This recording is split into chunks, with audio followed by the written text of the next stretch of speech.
ইউক্রেনের জন্য প্রায় 470 কোটি মার্কিন ডলারের ঋণ মওকুফ করার সিদ্ধান্ত নিয়েছে বাইডেন প্রশাসন।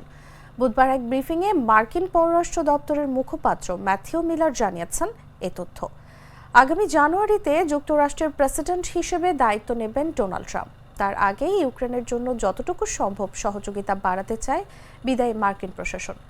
গত এপ্রিল মাসে যুক্তরাষ্ট্রের কংগ্রেস একটি অর্থায়ন বিল পাশ করে, যার মধ্যে ইউক্রেনের জন্য অর্থনৈতিক ও বাজেটারি সহায়তা হিসেবে প্রায় 940 কোটি ডলারের মওকুফযোগ্য ঋণ ছিল।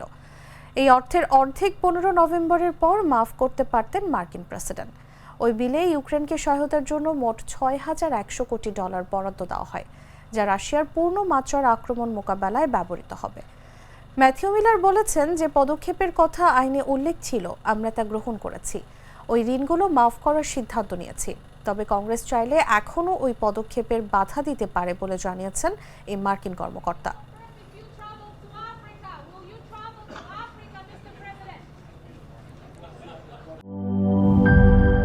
শিয়া বাটার ও ভিটামিন ই সমৃদ্ধ lily glam beauty soap. Lily, always beautiful.